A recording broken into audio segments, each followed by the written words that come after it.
অবস্থান করছে ৪৩৫৯ পয়েন্টে। সে সাথে ডিসিজিআই ইন্ডেক্সটি এখন পর্যন্ত ৬৩ পয়েন্টের মতো পজিটিভে অবস্থান করছে ৫,২১৯ পয়েন্টে।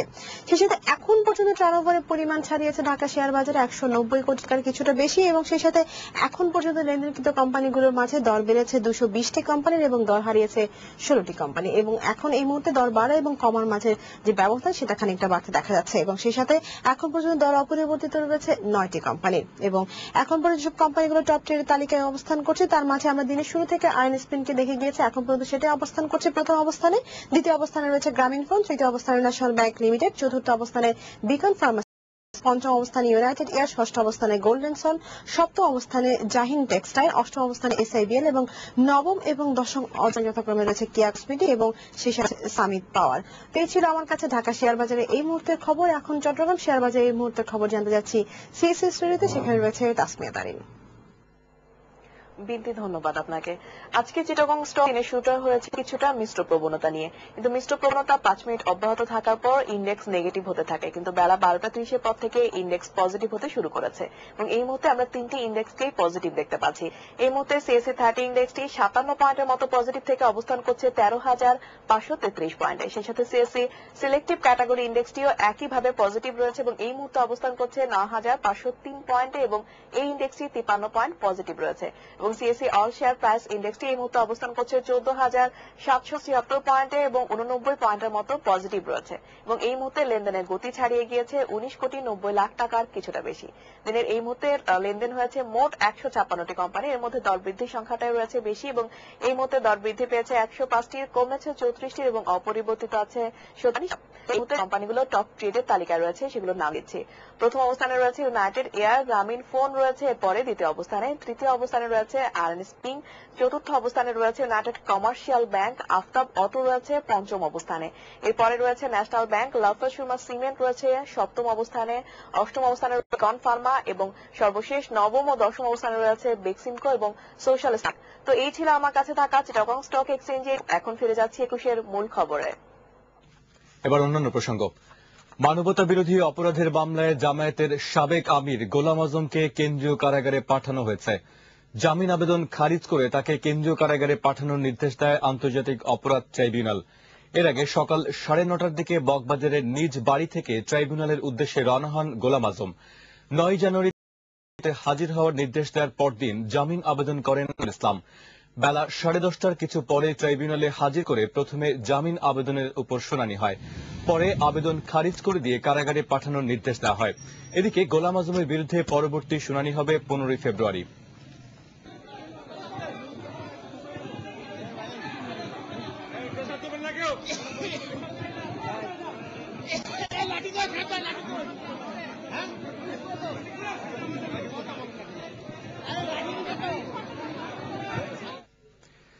নির্বাচন কমিশন পুনর্গঠনে রাষ্ট্রপতির সঙ্গে সংলাপ করল বিএনপি। বেলা ১১টার দিকে দলের চেয়ারপারসন খালেদা জিয়ার নেতৃত্বে ১৫ সদস্যের প্রতিনিধি দল বঙ্গভবনে পৌঁছে। প্রতিনিধি দলে ভারপ্রাপ্ত মহাসচিব Mirza Fakhrul Islam Alamgir, doctor Khandaker Mosharraf Hossain, barrister Moudud Ahmed, barrister Jamiruddin Sircar সহ সিনিয়র নেতারা উপস্থিত ছিলেন। বঙ্গভবনে পৌঁছালে রাষ্ট্রপতি মোহাম্মদ জিল্লুর রহমান প্রতিনিধি দলকে স্বাগত জানান। স্বাগত বক্তব্যে রাষ্ট্রপতি বলেন, সংবিধানে দেয়া ক্ষমতা বলে নির্বাচন কমিশন গঠনের অধিকার তার থাকলেও তিনি সব দলের সঙ্গে আলোচনা করেই একটি নিরপেক্ষ কমিশন গঠন করতে চান, আর তাই এই সংলাপ ফলপ্রসূ হবে বলে তার আশা। দলীয় কার্যালয়ের সংবাদ সম্মেলনে সংলাপ সম্পর্কে বিস্তারিত জানানো হচ্ছে।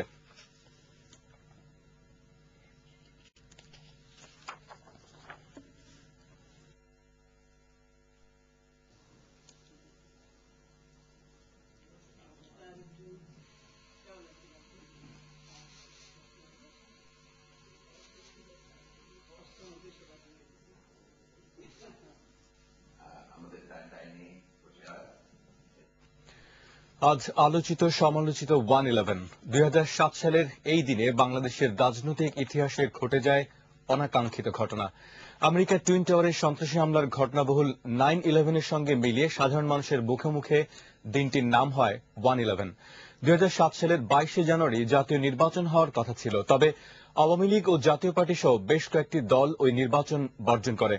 এতে দেশে সংকটময় পরিস্থিতি দেখা দেয়। নানা ঘটনার পর আজকের এই দিনে দেশে জরুরি অবস্থা জারি করেন তৎকালীন রাষ্ট্রপতি ইয়াজউদ্দিন আহমেদ।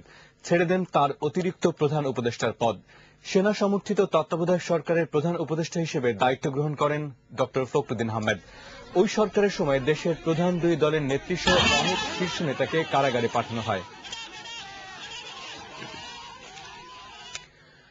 জাহাঙ্গীরনগর বিশ্ববিদ্যালয়ের ছাত্র জুবায়ের আহমেদ হত্যার প্রতিবাদে শিক্ষার্থীরা ক্যাম্পাসে মৌন মিছিল করেছে।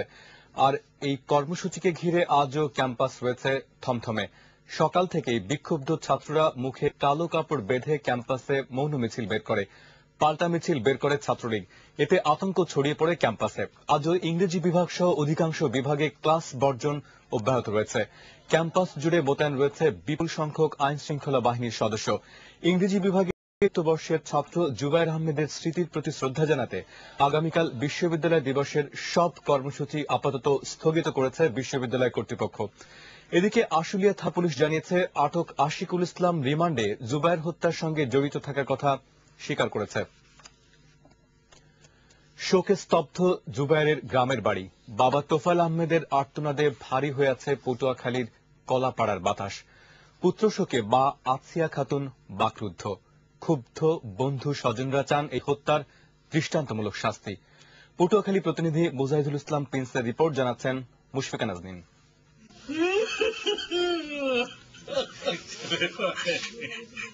ছেলে জুবায়েরের মৃত্যু কোনো মেনে নিতে পারছেন না বাবা।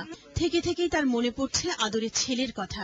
এই দুই ছেলে দিয়েই আমার জীবন। পারবেন এই দেশ থেকে সন্ত্রাস দূর করতে? কেন পারবেন না আপনারা? আর কত ছেলে যাইবে? প্রিয় পুত্রকে হারিয়ে বাকরুদ্ধ মা, পরিবারের অন্য সবাই শোকে।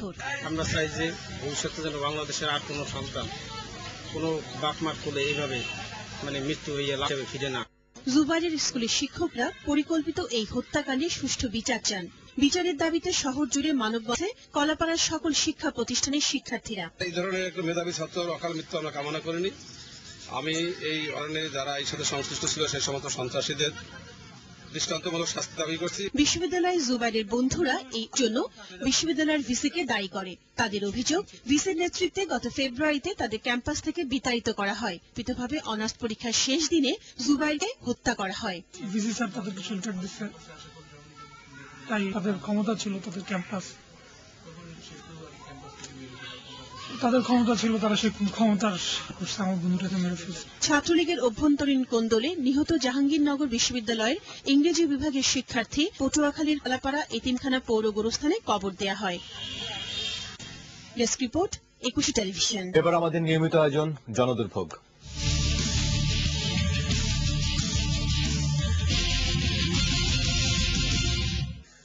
মেয়রের সই জাল করে প্রভাবশালীরা বরাদ্দ দিয়েছে ঢাকার বেশ কয়েকটি দোকান। আর নকশা ছাড়াই এসব দোকান নির্মাণ করা হয়েছে মার্কেটের ভেতরের ফাঁকা প্যাসেজগুলো, যে কারণে আগুন আতঙ্কে ভুগছেন ব্যবসায়ীরা। মামুন মোল্লার ক্যামেরায় বিস্তারিত জানাচ্ছেন অখিল পোদ্দার। ঐতিহ্যবাহী ঢাকার নিউ সুপারমার্কেটের প্রত্যেকটি ব্লকের শত শত দোকান তৈরি হয়েছে সারিষ্ট পরিমাণ জায়গা ছেড়ে দিয়ে, যাতে সহজেই পৌঁছাতে পারে আলো বাতাস। এর আগে একাধিক ব্যবহার হয়েছে এসব ফাঁকা জায়গা, আর সারিবদ্ধ দোকানগুলোর মাঝখানের এসব ভেন্টিলেশন গ্যাপ আর স্থান দখল করে দোকান তৈরি করে বরাদ্দ দিয়েছে প্রভাবশালী মহল। এই জায়গাটা ছিল আলো বাতাসের, কিন্তু সিটি কর্পোরেশনের কিছু কর্মকর্তা দুর্নীতিবাজদের কারণে এই জায়গাটা অবৈধভাবে বরাদ্দ। মহল আছে যারা দীর্ঘদিনভাবে তাদের কাজ হলো সন্ত্রাস করা, নিজে অন্য সম্পদ আহরণ করা, কোটিপতি হওয়া। তাদের মাধ্যমে এই এক্সিট এসব জায়গা অবৈধভাবে বরাদ্দ দিয়েছে। জোরপূর্বক আমার এই ঢাকাটারে তালা মারিয়ে দিয়েছে যারা অবৈধভাবে বরাদ্দ। কিছু অসাধু সিটি কর্পোরেশনের কর্মকর্তার কারণে আজকে আমার মার্কেটের এই অবস্থা। সিটি কর্পোরেশনের নিয়ম নীতি উপেক্ষা করে গ্রহের সময় 21-এর টিমের উপর চড়াও হন প্রভাবশালীরা।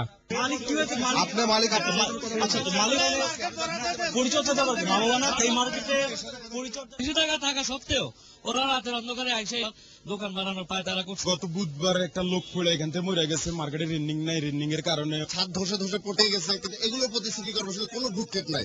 সিটি কর্পোরেশন বলছে শিগগিরই উচ্ছেদ করা হবে অবৈধ দোকানপাট। আমরা এটা স্টার্ট করব এগুলো, এবং এগুলো উচ্ছেদ হবে মার্কেট উপযোগী করার জন্য, বিক্রেতাদের কেনাবেচার সুবিধার্থে উন্মুক্ত এবং সুন্দরভাবে ব্যবস্থা গ্রহণ করব।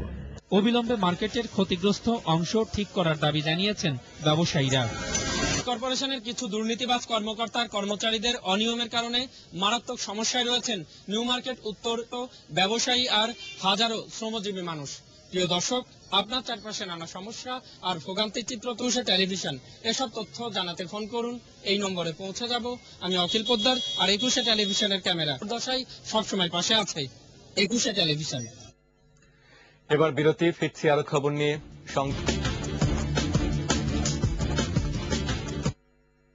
আপনার কি বিবাহিত? অহনার সঙ্গে আপনার বিয়ের সানাই বাজাতে আর ঠেকাবে কেমন তোমার শাশুড়ি যে জামাইকে চলে যেতে বলতেছে? তোমার হাত আমার পিছে কেন? ঘটক পাকিয়াবার নাম্বার তোমার। এটা তোমার কততম বাসনা? সবাইকে তো আসু সালাম করেছে, আমাকে করলে না কেন? ধারাবাহিক বাকি ভাই, রচনা আহসান আলমগীর, পরিচালনা দেবাশিস বড়ুয়া দ্বীপ। এরকম মায়ের অ্যাকশন ধরে আছেন কেন? আজ বাংলাদেশ সময় রাত 9টা 30 মিনিটে, নিউ ইয়র্ক সময় সকাল 11টা 30 মিনিটে, ইউএই সময় সন্ধ্যা 7টা 30 মিনিটে। আবারও স্বাগত দুপুর 1টার 21 সংবাদে। লোকমান হত্যা মামলার আসামি ডাক ও টেলিযোগাযোগ মন্ত্রীর এপিএস মুরাদ ও মিয়া মোহাম্মদ মঞ্জুরের জামিন হাজতে পাঠানোর নির্দেশ দিয়েছে আদালত। সকাল 11টায় আদালত পুনঃরিমান্ড ও জামিন আবেদন নামঞ্জুর পাঠানোর নির্দেশ দেয়। এর আগে জেলা গোয়েন্দা পুলিশের ভারপ্রাপ্ত কর্মকর্তা মামুনুর রশিদ মণ্ডল রিমান্ড শেষে আসামিদের জুডিশিয়াল ম্যাজিস্ট্রেট নিতাই চন্দ্র সাহার আদালতে হাজির করে আরও 7 দিনের রিমান্ড আবেদন জানান। একই সঙ্গে আমির আইন আবেদন করেন। কুষ্টিয়ার দৌলতপুর উপজেলার পাকুড়িয়া গ্রামে পড়েছে আর্সেনিকোসিস রোগ। এ রোগে আক্রান্ত হয়ে এরই মধ্যে কমপক্ষে 5 জন মারা গেছে।